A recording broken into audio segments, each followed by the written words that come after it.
English మాట్లాడడానికి భయపడుతున్నారా? అయితే మీకోసమే ఈ స్పోకెన్ ఇంగ్లీష్ క్లాసెస్. వెంటనే కాల్ చేసి జాయిన్ అవ్వండి.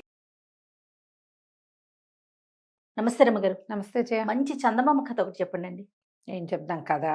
సరే, పూర్వం ఒక ఊళ్ళోనట కిరీట్ అని ఒక కుర్రాడు ఉండేవాడు. తాత తప్పిస్తే ఎవరు లేరు వాడికి. తాత వాడు తాత ఎంతో గారాభంగా చూసుకునేవాడు. అమ్మా నాన్న లేని పిల్లాడు, వాడికి కష్టం నిష్ఠూరం ఏం తెలుస్తాయి? అదే కదా. తాతయ్య వేళకి అమర్చేవాడు. తాత ఎక్కడి నుంచి తెచ్చి అమరుస్తాడో వాడికి అక్కర్లా. వేళకి తిని హాయిగా ఆడుకుంటూ చుట్టుపక్కల వాళ్ళతో కాలక్షేపాలు చేసుకుంటూ ఏదో 2 ముక్కలు నేర్చుకున్నాడు అంతే. వీడికి బాగా 18, 19 ఏళ్ళు వచ్చేసరికి మెల్లిగా వాడికి అర్థమైంది తన ఇంటి పరిస్థితి. తమ దగ్గర ఏం లేదు. తాత ఇన్నాళ్ళు ఏవో ఉన్నవేవో తగనమ్మి ఆయన పెద్ద పని చేయగలిగేవాడు కాదు. ఎట్టాగొట్టా పిల్లాన్ని పోషించుకుంటూ వచ్చాడు వాడు సరదా తీరుస్తూ. ఇప్పుడు ఇల్లు తప్పిస్తే ఇంకేం లేదు వాళ్ళ దగ్గర. అయితే తాత కొంచెం అనారోగ్యం మొదలైంది. మెల్లిగా వీళ్ళ పరిస్థితి ఇక్కట్లల్లో పడింది. ఒకరోజు అన్నాడు, ఎవరో వచ్చారు వాకిట్లో, ఏముంది ఇల్లు అమ్మేసి వైద్యం చేయించుకో అన్నారు. ఈ కుర్రాడు ఈ కిరీటి అది పట్టుకున్నాడు. తాత ఇల్లు అమ్మేసి నువ్వు వైద్యం చేయించుకుందాం అంటే తాత అన్నాడు, ఒరే అట్ట కాదురా నాయన, నా తర్వాత నీకేముంటుంది? ఇప్పుడు కనీసం చుట్టుపక్కల వాళ్ళు ఏదో 5, 10 పావలానో ఇస్తారు. ఎట్టాగొట్టా కొంచెం గడుపుకుందాం. ఇల్లు అమ్మేసావంటే నీకు ఆసరా ఉండదురా. స్వతంత్రంగా నీ బతుకు నువ్వు బతకలేవు. నా తర్వాత నువ్వు ఇల్లు అమ్ముకుని ఆ డబ్బులతోటి ఏ వ్యాపారమో చేసుకుందువు కానంటే పిల్లాడు ఒప్పుకోలే. ఇప్పుడు నీకు రోజువారీ మందుకి గతిలేక, తిండికి సరిగ్గా కుదరక, నాకేం పని రాక ఇట్లా ఎట్లా కుదురుతుంది? వద్దు, మనం ఇల్లే అమ్మేసేద్దాం, నీకు వైద్యమే చేయిస్తానని బతిమలాడాడు. ఇక ఒప్పుకున్నాడు తాత. పిల్లాడు కొంచెం 19, 20 వచ్చినాయిగా, ఇల్లు అమ్మేశాడు. ఓ మూట వచ్చింది. మెల్లిగా తాతకి వైద్యం జరిగింది, వీళ్ళకి భోజనం జరిగింది. జరగా కొన్నాళ్ళకి తాతగారు వెళ్ళిపోయాడు. అయ్యో, వీడి దగ్గర కొంచెం డబ్బు ఉంది ఇంకా. సరే, తాత పోయేసరికి పిల్లాడు ఘనంగా దినవారాలు అన్నీ జరిపించాక చాలా కొద్ది డబ్బు మిగిలింది. ఏమనుకున్నాడు, ఈ ఊళ్ళో ఏముంటాం, మనకి ఇల్లు లేదు, అమ్మేసిన ఇల్లు పోనే పోయింది. ఇన్నాళ్ళు ఎవరింటో పంచనో వాకిటో ఉన్నారు. ఇప్పుడు తాత లేడు. ఆ ఉన్న సామాన్లన్నీ తలా ఒకటి ఇచ్చేశాడు, పంచేశాడు. 1 ఎరా అమ్మగలిగినవి అమ్మాడు. ఏవో కొద్ది రూపాయలు ఉన్నాయి. ఈ ఊళ్ళో వద్దు ఇంకా. తాత కూడా నీ బతుకు నువ్వు బతకాలి అన్నాడు. ఈ ఊళ్ళో బతకాలంటే నేను రాఘవయ్య గారి మనవడిగానే ఉంటా. అట్లా కాకుండా కిరీటిగా బతకాలంటే వేరే ఊరు వెళ్ళిపోదాం, ఏదైనా నగరానికి వెళ్ళి ఏదైనా పని దొరికింది. ఇక్కడ ఏ పని చేసినా రాఘవయ్య గారి మనవడనే అంటారు. పల్లెటూళ్ళలో అందరికీ ఇలాంటి సమస్య ఉంటుంది. పూలమ్మిన చోట కట్లు అమ్మలేవు. అవును, అలాంటి భావాలు ఉంటాయి. పిల్లాడు వెళ్ళిపోదాం అనుకున్నాడు. సరే, ఎక్కడికో నడవటం మొదలుపెట్టాడు నగరం వైపుకి. ఒక మధ్యలో ఒక అడవి దారి వచ్చింది. కొంచెం ఊరికి సమీపంగా ఉంది. వీడు అక్కడ కూర్చున్నాడు, ఏదో తిన్నాడు మధ్యదారిలో. చెరు మధ్యలో ఏమో 2, 3 నేరేడుకాయలు కనిపెడితే అవి నోట్లో వేసుకున్నాడు. చెట్టు కింద కూర్చున్నాడు. తన బట్టలు మూటలో ఉన్న డబ్బులు సంచి తీసి లెక్క పెట్టుకుంటుంటే ఆ దారిలో ఒక కోయ ధర వెళ్తూ కనపడ్డాడు. వెళ్తూ ఈయన కేసు చూశాడు. ఈ అబ్బాయి కేసు చూసి, ఇతని ముందేమున్నాయి, ఆ సంచి మూట ఇట్లా ఊడదీశాడు. రూపాయి బిళ్ళలు ఉన్నాయి. అబ్బో, రాచకళ ఉంది, నీ మొహం రాచఠీ ఉంది, నీకు మంచి పేరు వస్తుంది, చక్కగా సంపాదించుకుంటావు, ఓపిగ్గా లేవు, నీరసంగా ఉన్నావు, కానీ రాచకళ మాత్రం ఉంది, నగరానికి వెళ్ళు, నువ్వు రాజు అవుతావు అన్నాడు. అని ఇదిగో నా వాటా అని ఎదురుగుండా ఉన్న కాయిన్స్ నుంచి ఒక కాయిన్, ఒక రూపాయి నాణ్యం తీసుకుని జేబులో పెట్టుకుని వెళ్ళిపోయాడు. వీడికి సంతోషం వచ్చింది, నవ్వు వచ్చింది. మిగిలిన మూట కట్టుకుని జేబులో పెట్టుకున్నాడు. పడుకున్నాడు. కాసేపు పడుకుందామని పడుకునేసరికి చీకటి పడిపోయింది. ఇక పడుకుంటుపోయాడు. రాత్రికి అతనికి ఒక కల వచ్చింది. తను నెత్తి మీద కిరీటంతో ఉన్నట్టు, దగదగలాడుతున్న మంచి బట్టలు కట్టుకున్నట్టు, ఏమిటో ఆజ్ఞలు జారీ చేస్తున్నట్టుగా కల. అంటాడు, ఓహో, నేను రాజునవుతాను. బహుశా రాజు అవ్వాలంటే ఈ ఊరు ఆ ఊరు అడవులు పట్టుకుని తిరిగితే ఏమవుతుంది, పల్లెటూళ్ళు పట్టుకుని నగరానికి వెళ్ళిపోవాలని ఇక మెల్లిగా తన దగ్గర ఉన్న డబ్బులు ఖర్చు పెట్టుకుంటూ ఈ ఊళ్ళన్నీ దాటుకుంటూ నగరానికి ప్రయాణమై వెళ్ళిపోయాడు. నగరం చేరాడు. ఆ ఊరికి రాజుగారు అందరూ శుభ్రంగా ఉన్నారు, కానీ వెళ్ళిపోయాడు.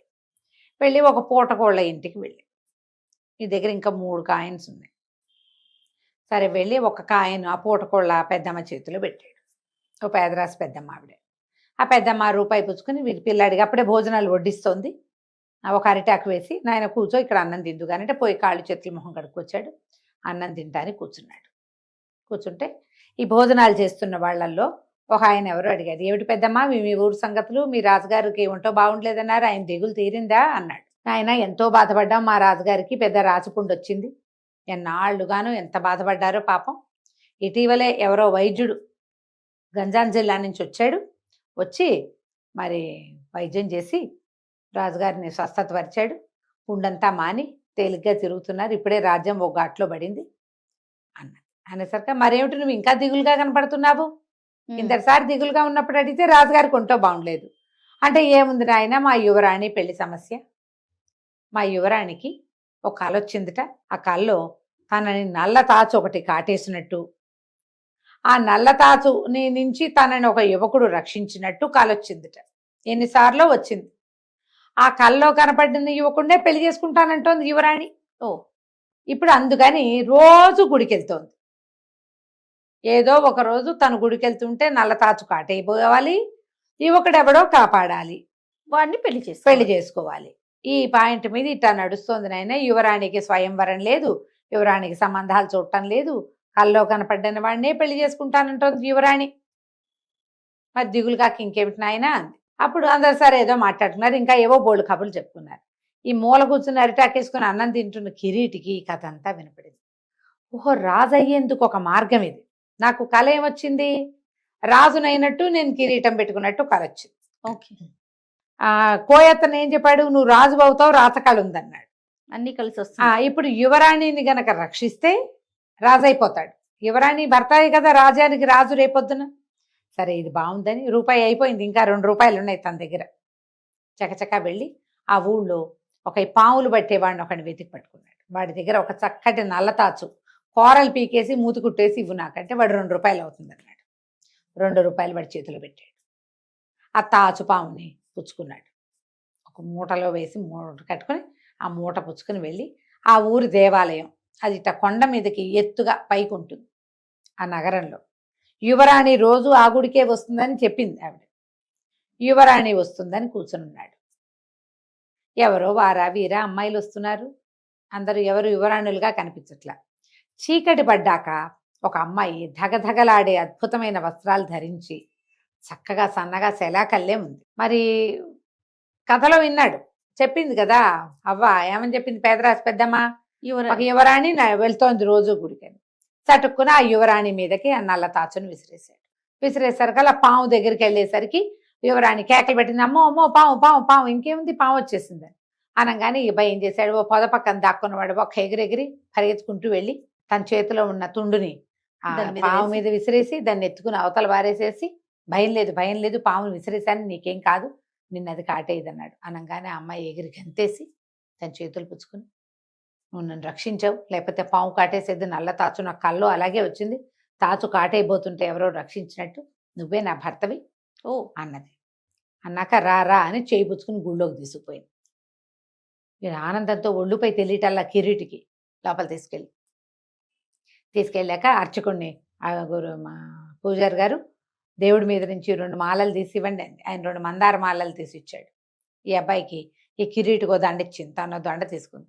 నాకు దండయి, నువ్వే నా భర్తవి, నా కల్లో ఇలాగే కనపడింది, కల్లో కనపడ్డట్టే అచ్చు అలాగే జరిగింది, యువకుడు పల్లెటూరు వాళ్ళుగా కనపడ్డావు కల్లో, ఇప్పుడు నువ్వు నాకు అలాగే కనపడుతున్నావు, కాబట్టి నేను నీ భార్యని, నువ్వు నా భర్తవి అవట తోచాను. ఆనంగానే ఇక పెళ్ళైపోయింది. చెరుకోదండ మార్చేసుకున్నారు, పద వెళ్ళిపోతా ఉంది. ఇంకేముంది, నేను రాజైపోతున్నాను, కిరీటికి నా కళ భలే నిజమైంది, నా కళ నిజమైంది, యువరాణి కళ నిజమైంది, నిజం చేసాం మనమే అంతే. సరే ఇద్దరు కలిసి చేతులు పుచ్చుకొని కొండ దిగారు. అది ఎక్కువ పెద్ద కొండ కాదు, చిన్న గుట్ట అనమాట. ఓకే. దిగంగానే యువరాణి ఈ అబ్బాయి చేతులు పుచ్చుకుని చకచకా తీసుకెళ్ళిపోయి సందులు గొంతులు అన్నీ తిప్పి ఏ సత్రంలో తను భోజనం చేశాడో పేదరాజు పెద్దమ్మ దగ్గర అక్కడే తీసుకెళ్ళేసరికల్లా ఆశ్చర్యపడి, ఇదేంటి ఇక్కడికి తీసుకొచ్చావు, మన రాజభవనానికి వెళ్ళాలి కదా అన్నాడు. కాదు, ఇదే మన రాజభవనం, ఈ పెద్దమ్మ నన్ను చిన్నప్పటి నుంచి పెంచింది, నా 3వ ఏట నేను ఇవిడికి దొరికా, అప్పటి నుంచి నేను ఇక్కడే పెరిగాను. అనగానే తెల్లబోయాడు. అదేంటి యువరాణి అని చెప్పావు కదా నువ్వు అంటే, అవును నా పేరే యువరాణి, అమ్మాయి పేరే యువరాణి. లోపల నుంచి పెద్దమ్మ వచ్చింది. అయ్యో నా తల్లి, నీ కళ నిజమైందా, నీకు యువకుడు దొరికాడా, ఆహాహా ఎంత బాగున్నాడు, ఎంత చక్కటివాడు, ఈ అబ్బాయిని ఎక్కడో చూశానే అంది. నిన్న పొద్దున భోజనం చేశాడు. అదే కదా. అక్కడి నుంచి తను తెల్లబోయాడు. ఏం చెయ్యాలి, తను యువరాణిని పెళ్లి చేసుకుని రాజు అయిపోవాలనుకున్నాడు. ఇక్కడ చూస్తే వేరే కథగా ఉంది. ఈ పెద్దమ్మ ఏం చేసి ఇట్లా ఉండండి ఉండండి అని వాకిట్లో నిలబెట్టి చక్కగా ఇద్దరికి దృష్టి తీసి, రానాయన ఒక సామ్రాజ్యం లాంటిది ఈ సత్రం, దీనికి ఇక నుంచి రాజువి నువ్వే. నా యువరాణిని పెళ్లి చేసుకున్నావు, ఇక నువ్వే దీనికి రాజువి. ఇదంతా నువ్వు చూసుకోవాల్సిందే, ఇక నుంచి నీ చేతిలో పెడుతున్నాను నాయన మా పిల్లని, ఈ సామ్రాజ్యాన్ని అంది. అప్పుడు వీడికి తట్టింది. ఇప్పుడు సొంతంగా తమ పని తమ చేసుకునే వాళ్ళందరూ రాజులే. అంతే కదా. రాజ్యానికి రాజే రాజు కాదు. ఇప్పుడు ఈ సత్రం నాది, ఇక్కడంతా పని నాదే, అంటే నేనే దీనికి రాజుని. అమ్మాయి పేరు యువరాణేనా, అది యువరాణే. ఆవిడ చెప్పింది, ఏనాడో చిన్నప్పుడు దొరికింది ఆయన పిల్ల రాజకుమారి తల్లే ఉన్నదని నేను యువరాణి అని పేరు పెట్టిన. అంటే మరి నీకు ఇట్లాంటి బట్టలు ఎక్కడివి అన్నాడు. దానిదేముంది, యువరాణి యొక్క ఇష్ట సఖి నాకు ఇష్ట సఖి. ఆవిడేమో బట్టలు నా ఇష్ట సఖికి ఇస్తుంది, అదేమో నాకు ఇస్తుంది. నేను రోజువారీ మంచి బట్టలు కట్టుకునే అవకాశం ఉంది కాబట్టి నేను యువరాణి బట్టలే కట్టుకుంటాను. అందుకని నన్ను చూడగానే దగదగమని వస్తువులు బట్టలు ఉన్నాయి కాబట్టి రాణిని అనుకున్నావేమో, నా పేరే యువరాణి. సరే, కిరీటి కూడా బాగా ఆలోచించుకున్నాడు. స్వతంత్రంగా జీవించడానికి ఇది మంచి అవకాశం, దీంట్లోంచి నేను ఎన్ని ఎత్తులకైనా ఎదగచ్చు. పెళ్ళి అయింది, ఓ కుటుంబం ఏర్పడింది, తను పని చేయడానికి సరిపడా ఒక సంస్థ వచ్చింది. ఇది చాలనుకుని భగవంతుడికి దండం పెట్టుకుని వాళ్ళ తాతకి 2 నమస్కారాలు చేసుకుని ఈ పిల్లని చక్కగా శాస్త్రోక్తంగా పెళ్లి చేసుకుని ఇక్కడే ఉండిపోయాడు. ఎవరైనా సరే రాజు అవటం అంటే కింగ్ కాదు, తమ జీవితాలకి తమలు రాజులుగా ఉండగలిగే అవకాశం కనుక లభిస్తే, అంటే నేను ఎవరి మాట వినక్కర్లేదు, నా మాటే అందరూ వింటారు. అలాంటి ఒక అవకాశం వచ్చినా వాడు రాజే కదా. అంతేగా కదా. ఇలా ఆలోచించండి. కథ కంచికి మనం ఇంటికి. చాలా బాగుందండి. నమస్తే రమ్య గారు. నమస్తే.